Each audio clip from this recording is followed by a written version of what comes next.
What's happening? What's Happy Tuesday, everybody. And if we don't get to tell you, happy early Merry Christmas and Happy New Year, since we're going to let you guys rock and roll next week. But as we jump in, wrapping the year up, man, what a damn year it's been. Went fast. Way fast. Did go fast. Way fast.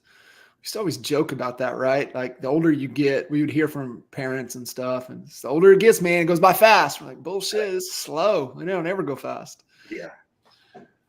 I remember Vern telling us, he's like, man, just read more. That'll slow things down. That shit don't work either. So what's happening, man? What's good? So I as soon as you told me, I had Choose Your Enemies Wisely on back order, and I didn't even know that it was ready for me to start listening to, and I'm almost through it.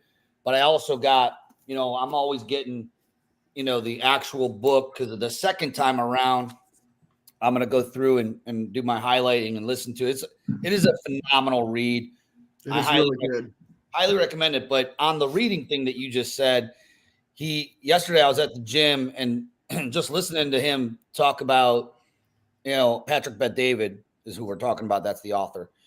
He was talking about how every year what he does is he looks in the mirror and says, what part of, my thinking, whether it's personal, business, whatever, what needs the most improvement? And he sets out to read not like 50 books on it, but 6. And he goes deep on each one to be like, all right, this is the one thing. So for him, it was personal conflict, or maybe it's not personal conflict, but maybe it is like just conflict with human beings and how to handle conflict and stuff like that. It was one thing that he needed to just get better at. Yeah. And in fact, many of his team did. So he listed the books and stuff like that. But the takeaway I had was, we're coming into this new year, starting to reflect back on, 2023, where were your wins? Where were your weaknesses? Where could you have done better? And then on a personal, professional development level, where do you need the biggest boost? And that's where your focus should be on your reading. And I'll be honest with you, I've never focused. I've never strategized on what I was going to read like that. It would be like, oh, this person just wrote a book and I like them, so I'm going to buy it and read it. But it was never really focused on like one specific thing. So that was a cool takeaway I'll share with everybody. No, I love that. And it was funny. I had a conversation with Andrew was at KT, and we were grabbing a little bite to eat on the last day after, and we got into to that conversation around, and like, man, he's like, because with Joel, right, even with Joel Perso, and just consuming so many books, and you just kind of sometimes fall into a rut to, oh man, I got to read 70 books to just to read the books, and just always reminds me of Jay Abraham always telling us,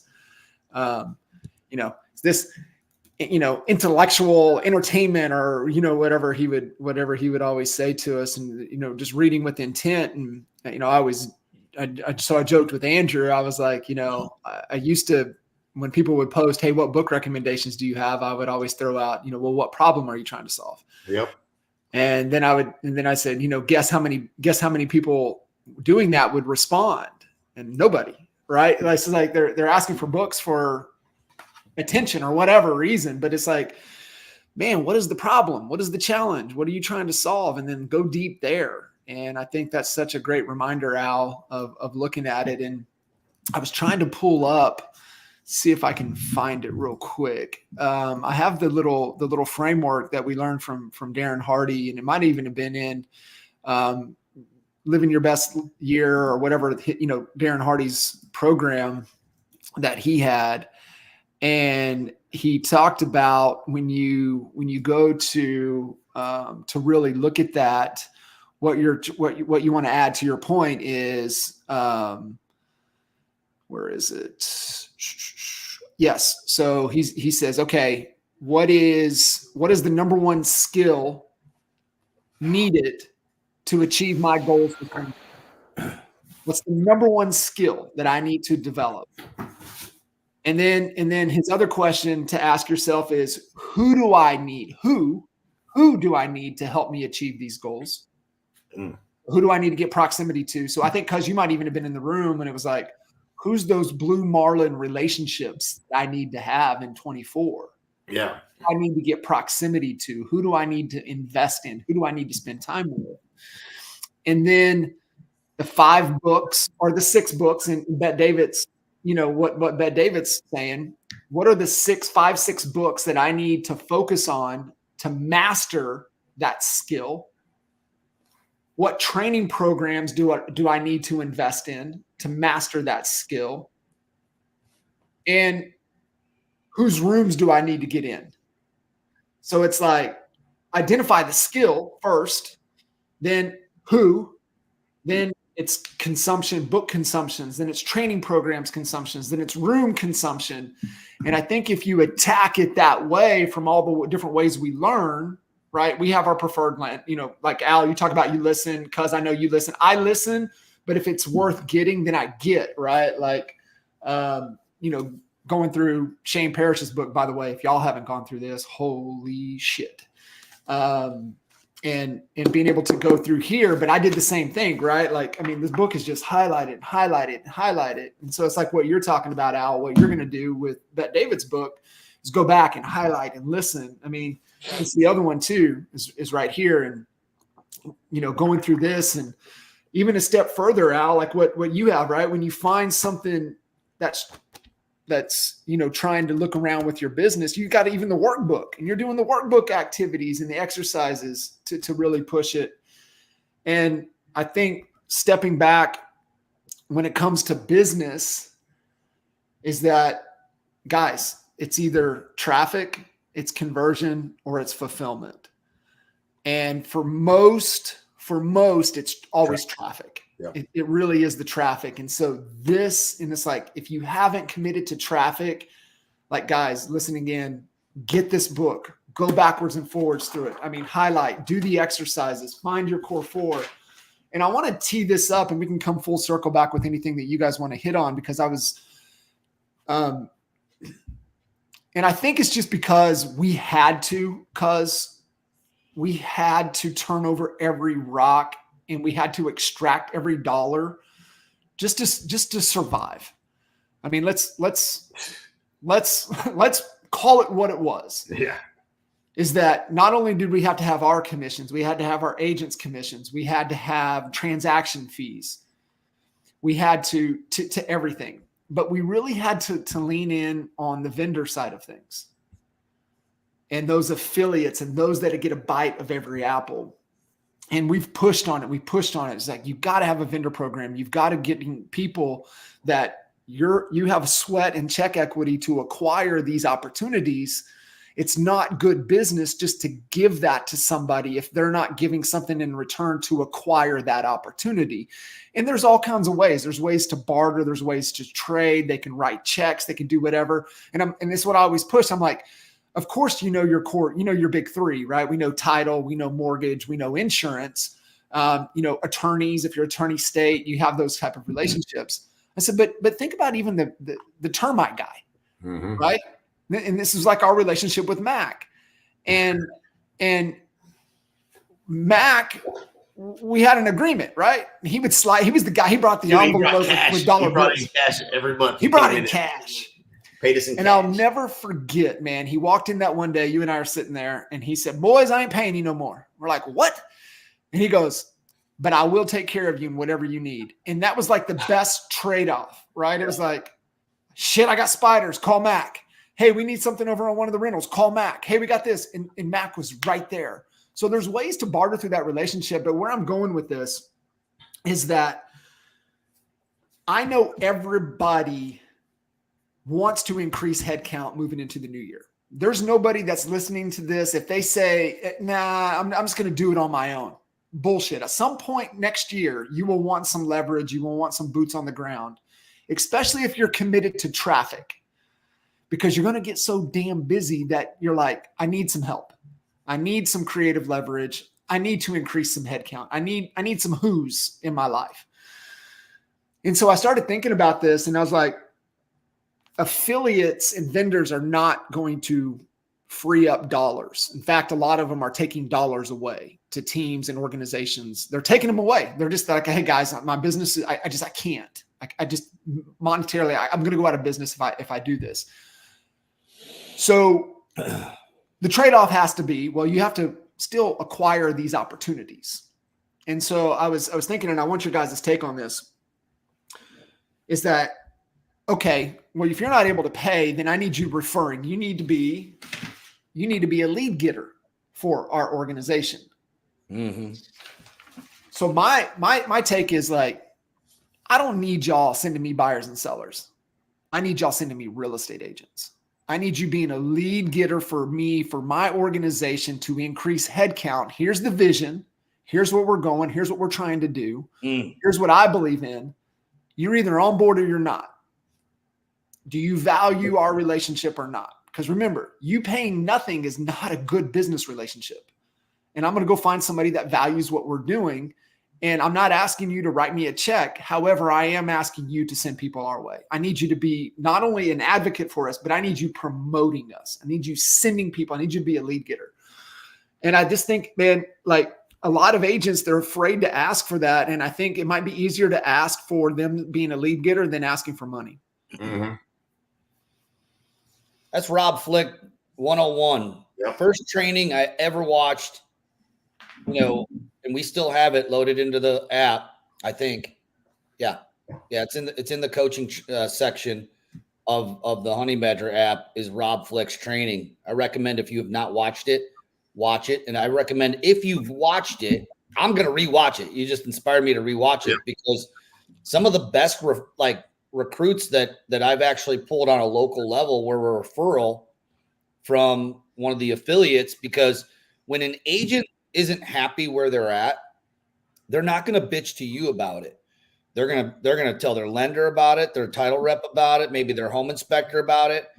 And there is a delicate balance that those affiliates are going to have to walk, because they certainly don't want the office manager from Howard Hanna finding out that, he's pushing agents over to you at EXP and taking them out of their office, right? Like that. So it has to be done with tact, and there has to be a heavy trust level there that no one's going to say anything of where that referral came from. But that's just a respectful and professional way to go about that, because you don't want to put their business in jeopardy because they're referring agents that, you know what I'm saying? Yeah. But they are going to start chirping to them first.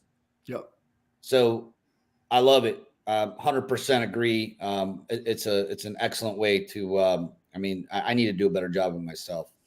And I think, man, it's such a great reminder. And I was just talking with Swanson and Kingsley right before we jumped on here. And I was like, y'all can hit all core 4 and you can hit 3 of the lead getters. I mean, you got warm outreach, you've got social media, you got cold outreach, inviting them to something, right? You've got, you need to be running ads everywhere, and you need to get your team bought in, because your team can be your lead getters because they get to be named as sponsors. Yep. You need to have your affiliates all over this, just like what we're talked about. And then you need to hit up your past clients. Your past clients are a tremendous, source for you as well. So like there's 7 different strategies, and you could have multiple strategies amongst those 7. It's like how many hooks in the water do you have? Like, what are you doing? Not only does that apply for buyers, sellers, investors, wherever you want to take the real estate business, but it's the same principles. It applies. If y'all want to rock out of this lemonade stand in Newman Village next year, we're going to apply the same principles, right? It's all the same. And I think that's where a lot of agents get hung up, and it's principle driven. And the more that you guys listening in plug into us, you getting into consuming our stuff, everything we teach carries over. It really does. Yes, sir. Appreciate you guys tuning in. If you have any questions, comments, throw it in there. Hopefully all of y'all listening in have your foot on the gas separation season, and doing that doing that little bit of extra is really going to separate you heading into the first quarter. So what are you guys excited about heading into the new year? I think we're gonna have a good year, 2024. I'm excited. I'm excited about. I think there's still a lot of fear in the streets. I think that opportunity is coming, and just being prepared for that. I'm super excited about. We've been working on just things that that we can do to add more value to the agents that come aboard. So I think as we roll out some things that are going to help more agents close more production this year, it's going to give us the ability to make a better offer for recruiting and agent attraction. And my hope is that we can do it at scale.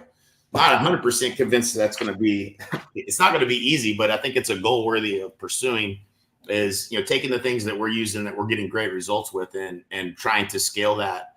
I'd love to have 100 agents in our network recruiting 2 people a month with a system that we built for them, done for you. That's the pursuit. The pursuit. It's not going to certainly be easy, but I think that that's what we have to always be working on. How do we get better? How do we make our offer better? How do we make how do we make the experience better for every agent that comes aboard?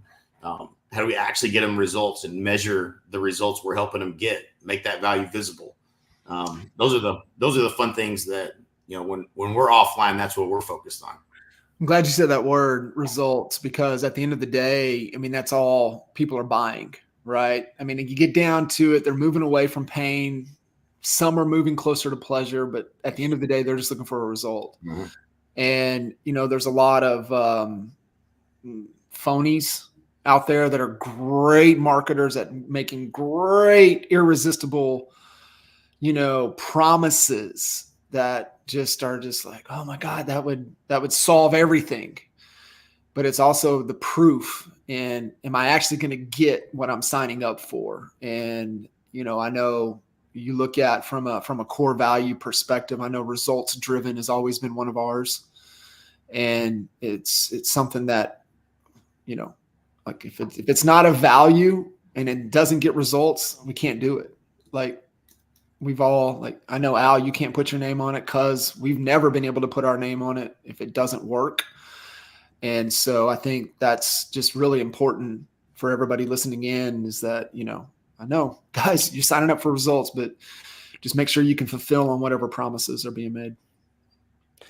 Yeah. Speaking of things that work, I got to give a plug to one of our badass honey badgers, Joe Brickman. And, if you guys don't know Joe, if you haven't seen him, you're under a rock, because I'm not even on social media that much anymore. I hid my app so I could be more productive, and it's working. But I as a result of that, I don't see a lot of posts, but I still see Joe's every time I do log on to Facebook, and give him a follow. Joe literally today is launching his new 90-day accountability. Joe is probably one of the most disciplined people I know. He just got back from serving a couple months in Israel over in the war. He's from Israel. And he's just an amazing entrepreneur. Came in, grew up in New York. He's down in Miami right now. And he does a 90-day accountability group. And I can't share all of the details. You should go and find his link. It's in Honey Badger Nation. But basically, it's 90 days. He had over 100 people sign up for it last year. Only 17 people completed it, because that's what it is. It is consistency. It's being on the call at 7 a.m. with your camera on every time without miss. And it's and everyone that completed it made $90,000 or more. In fact, most of them made over $100,000 that completed it. And success leaves clues. Is it because there was a magic pill? Yes or no? If you want to call consistency a magic pill, then yes. The magic pill was the 17% of people that completed that challenge hit their financial goals because they remained consistent to something. They committed to something, and they didn't take their foot off the gas, and they went all in. And so anyways, I'm fully supportive of Joe's program. It'll cost you nothing if you complete it. And if you don't, he donates the money that you paid into the pool to I believe it's a charity. I don't know what charity it is, but hats off to you, Joe. We appreciate you adding value to the community. But check that out. If you need some accountability, you want to start the year off right, connect with Joe. I don't know anybody that doesn't need some accountability. Amen. Amen. I know. Amen. Including myself. I guess the other thing is I had a really great call. I've had a couple cool calls just this morning already with some agents. One guy was in Australia. That was I don't know how, because we're not running ads in Australia. This is my second Australia call. Don't know how, but they're sneaking. That's crazy. Isn't that crazy, dude? They're sneaking into the funnel from the other side of the earth. But, that's not really my point. He was an interesting cat, really good call. But my point is that the next call was this 24-year-old kid, just graduated from University of Akron with Howard Hanna, full of vigor, ready to rock it. And I've been really, really loving my young agents. Like Whitney Houston says, in The Greatest Love of All, I believe the future is in our children. And this next generation, I'm so excited about them. And I'm not trying to cut on a particular generation, but I really like this generation. Like the ones that I'm meeting, they are ready to rock it. They are just, and maybe it's just the ones that I'm meeting, I'm getting lucky, but like they are hungry. And they end up at a brokerage that is like their grandpa's brokerage because they were referred by their dad or somebody.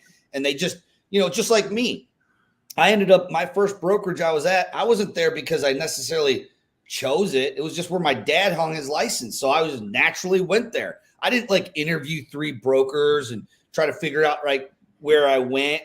And there's a lot of, I believe, young people in their 20s who are hungry. And they ended up like my call right before this call was they just ended up in the wrong spot, and they know it right away. Like they freaking know that like I don't belong in this office. They walk in, it's a bunch of dinosaurs, and they're not talking about technology. In fact, this guy told me his manager's afraid of technology and has been telling him to focus on anything but that. And so like we need to rescue these people. So just kind of food for thought. Start thinking about like, who is your target? Who do you need to be having conversations with? Who needs your help? Yeah. And, we're here to, leverage. We're your leverage point, plugging them into everything that we got here. So just keep that in mind. Love it. Love it. You guys tuning in, have any questions, comments, throw it out, anything in there. I think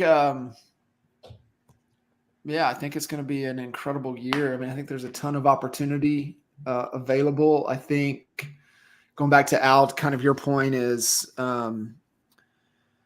having that desire. I thought about this morning on my walk. I listen to some mindfulness and then I go right into a book. And this time I turned it off. It was just quiet.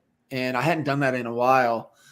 And it just allows your mind to just go, right? Like, it's just like, oh shit. Sometimes you get scared of what's happening. You got to turn the music on, but it starts going. And I was thinking about this. I was thinking about desire, and goes back to Bet David's book about, I think there's got to be a desire for something, something long-term, vision, something that you want to accomplish, ultimately a freedom, a who factor, trying to make proud. But I think more important than anything, man, is that desire to prove somebody wrong and finding the right enemy.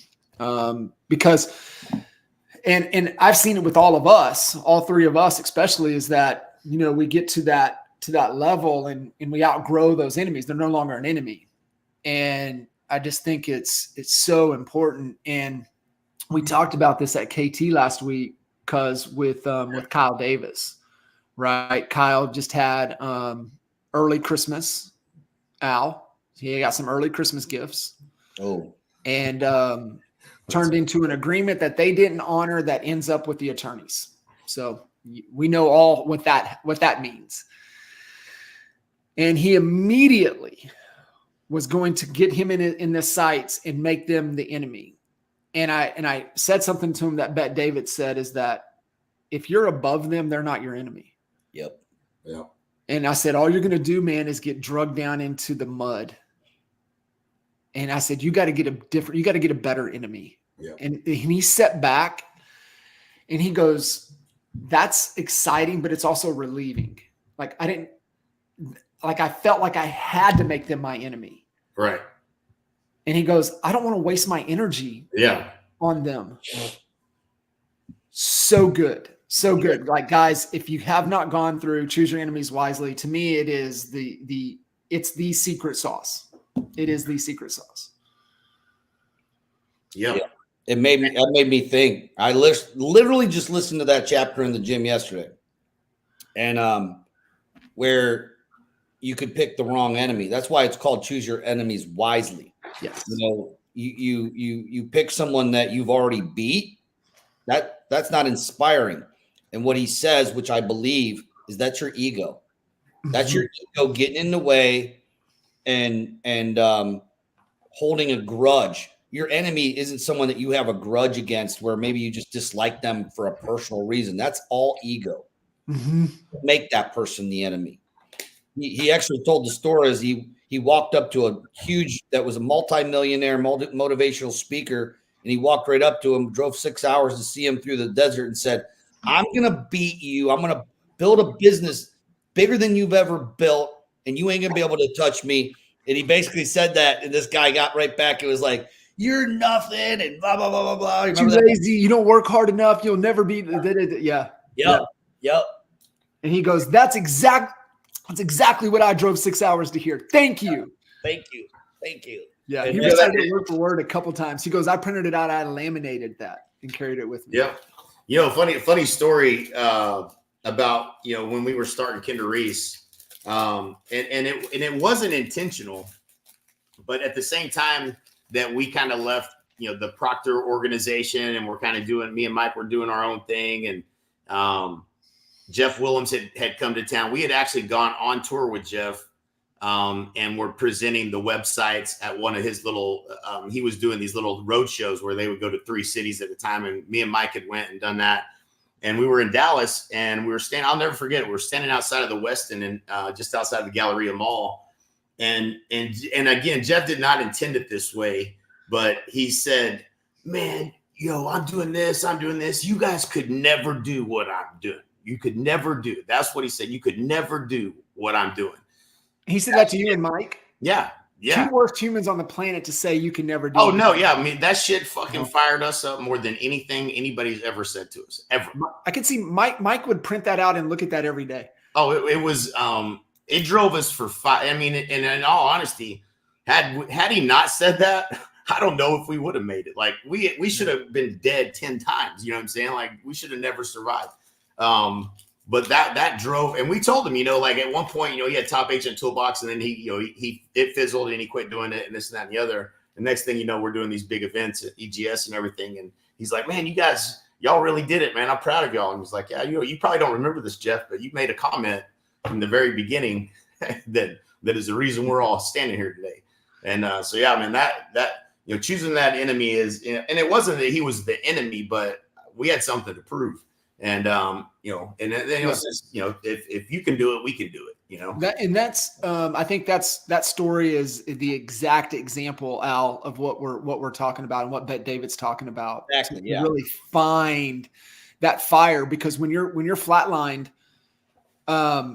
remember the only time you're flatlined and that you don't come back to life is if you just lay there, right? If you don't keep fighting, there's always a move, right? You always have a move. And so having that fuel, helps you to go from flatline many times to, continuing to progress and persevere and push through. So no, it's fantastic, man. I couldn't agree more. And then, how the framework and what he differentiates. And there's so many good nuggets in that book. I mean, from the emotional to the logic to just incorporating the whole business planning, concept of making it really make sense. I mean, it's so good. Love it. It goes back to Jordan used to make shit up. You know what I'm saying? Like he would make shit up that, what was it with Popovich, that they were in the restaurant at Capitol Grill and that, he didn't say hi to him, or he made up a story that got him fired up so he could go and ball out the next game against them. Yeah. It was something he did on the regular. So sometimes you got to make up a little story, right, and a little narrative for yourself. Be like, you want to disrespect me? Yeah. And, I love, like what Bet David talks about with Brady, right? Like Jordan became his enemy. He loved Jordan, but Jordan was his enemy. It's right. Like, you ain't the GOAT. Yeah. You ain't the GOAT of GOATs. I'm going to show you the GOAT of GOATs. They ain't going to say the Jordan of this. They're going to say the Brady of this. Right. Powerful. Very powerful. Very powerful. So, as we're kind of wrapping up the year here, guys, I mean, I'm telling you, if you're not clear, you don't have that strategy to grow your business, to grow your head count, man, if you have not jumped on a call, if you have not got some direction, reach out. honeybadgernation.com, all the go-to resources, everything you need right there. It's just and I get it. There's a lot of people out there kind of in a desperation mode. They're fighting for every deal. Some of them, they just haven't had the time to sit back and reflect and pause. So holidays are coming up, but sometimes it's forced, days to get you to pause and reflect and think. And if you haven't made the time, do it to get clear. If not, I just see too many people going to get into kind of that vicious cycle. And if you're not doing things to lift up and moving in a known direction, you're going to wake up, like we said, this year went by so fast. You're going to wake up in the same situation or worse. And I just believe if you're just trying to survive, it's just a matter of time before you're doing something else. Yep. I'll just share one other thing that I started to do I don't think you should wait till the end of the year to do these things, but it's something that I've just kind of ignored, is that I have, I use Coach Burt's system pretty religiously. I mean, hit list, red zone, and then there's onboarding, and that's pretty much my 3 categories. But what I've noticed is that my hit list has become stale. I have people on there where the odds of them ever coming over are slim and none. Not to say they won't, but I have, people that I should be replacing them with where my energy and time is more worthy. And so go through your list. If yours was stale like mine was, just get rid of some of the names on there that are just like, they're not a fit. They're not a fit. Like, Hope isn't a strategy. Hope ain't going to bring them over. Yes, and by the way, I have a gentleman that's now in my red zone. I just met with him Friday for lunch, who I've been working 3 years, and I actually took him off my list because he was just ignoring my text, whatever. So I was, I'm not going to focus, that's a long-term nurture. You could put him on a drip campaign or whatever. And I would recommend you putting them on the drip campaigns, the long-term drip campaigns that Jay literally wrote every one of those emails. There are high open rates on them through the app, but I don't have them on my hit list. I don't have them in my red zone. And so, refresh your list. And going back to that person, he actually called me back. And him and his teammate are coming over.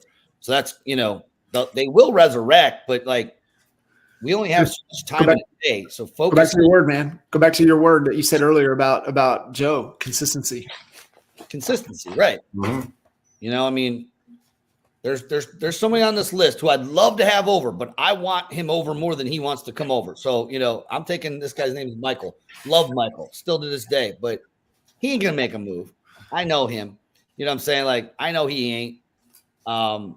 So be realistic and be slightly unrealistic, but be realistic with, don't spin your wheels on prospects that, spend your time on prospects that have some interest, I guess is what I'm saying. I want to share this distinction that you guys are talking about right here, because I think this is really important, is that these people, like, we have the app or whatever CRM you're using, whatever you're using, those people stay in there. But if they're not top of mind to where you're looking at them daily, they're going to fall through the cracks. So what works for us are whiteboards and having the whiteboards up. And here's the list. And and I agree with you right there. Look at this. There it is. So center. The thing is that people are one system away. And I had a really good call with so you guys know I'm like going 2 or 3 years in with Coach Matt. I've been working with Coach Matt. He's changed my life more than anybody, and his framework and his tools. And we go back and we talk about change and why people don't change. And they go through a period and they personally make changes, yet they don't change the system.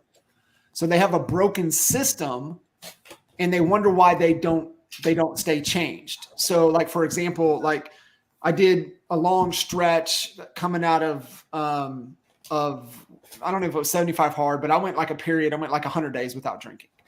And then I didn't change the system. So when I quit drinking, I got right back into the same system. So nothing really changed. Whereas just coming off of 75 hard this time, I have a different system. So the change is going to stick because you're into a different system. So if you're like, well, my prospecting, my sales efforts, it's just nothing's working, I'm very reactive, and it's because you haven't changed your system. You can want to change, you can do all the things you as a human need to do, but if you don't change the system's going to control you. And so getting into what you're talking about is getting that out of the CRM, getting it into a whiteboard, but being able to segment. And so Al's point, I'm going to share, this is Coach Burt. So new money. So you're like, okay, well, what's priority? New money. So 5 to 10 people, this is Coach Burt, 5 to 10 people on your hit list. And you got 2 buckets on your hit list. You got what Coach calls your blue marlins and your blue gills. So like Al and Jay on your list, I'm sure there's solo agents, blue gills, and there's team leaders, broker leaders, blue marlins. 100%. So you reach out and you touch those people. Then you go to your red zone. In your red zone are people, football, they're in the red zone. They're right there. They're about to score. What are we going to do to help them get over the hump? And, a video, text, call, an email, whatever, to get them over the red zone. And I know there's a sequence, there's a cadence, there's a number. Like in the red zone, Al, and you've even said, I'm going to touch them daily or every other day if they're in the red zone. I'm getting them into the end zone. We score. And then the last one is loving on 2 to 3 of your top relationships. Loving on 2 to 3, and that's what Coach talks about, your top 25. And those are the top 25 relationships of the people that stop traffic for you.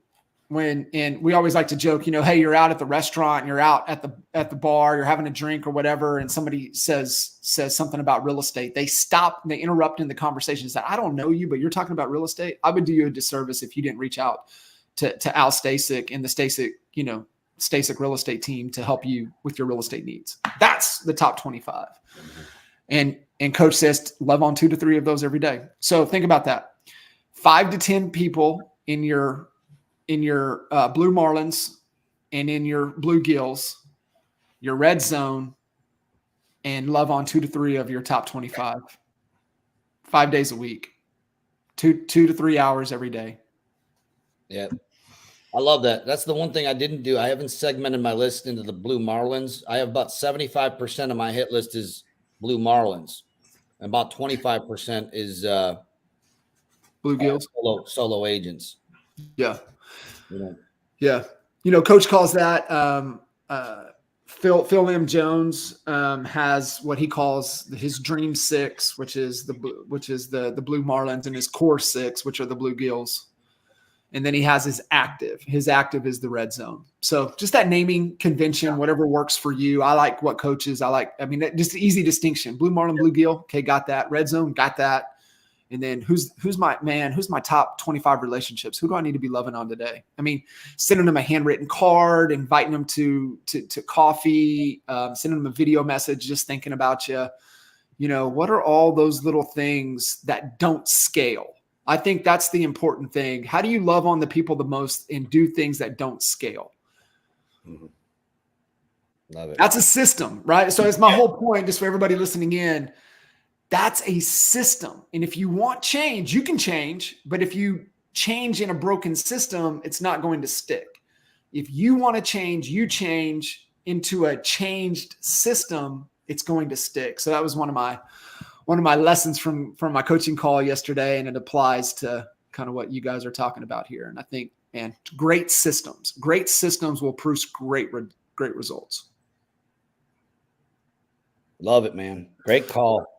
Love it. All right, fellas. Well, Merry Christmas to everybody. We'll be back after the new year. So we want you guys to really, remember it's separation season. One more. If you guys haven't listened, man, go to Ed Milet's podcast. It was the early part of November. He reposted a podcast from November, December of 20, and it's called Separation Season. It's one of the most powerful 30, 45 minute Ed Milet. He's on his soapbox, and he's talking about separation season. And it's such a great reminder for us to, find a cadence, and we hit the new year with that already running. Like, man, just think about that, right? If we have some momentum over here over the last, 12, 13 days of the year, 14 days of the year going into the new year, we're already at full speed when people are just getting off the couch. Sir. Found it. November 24th. November 24th, separation season, Ed Milet podcast. And he recorded that probably November of 20. So we can all imagine, we know where we were, what was going on during there, but he's talking separation season. He's like, I'm not telling you not to eat the cake, just maybe have one or two bites of the cake. One more, power of one more. Doing those things that a lot of people aren't doing right now. Love it. Good stuff. Appreciate you guys. Love you. And Happy holidays, everybody. Happy holidays. See ya.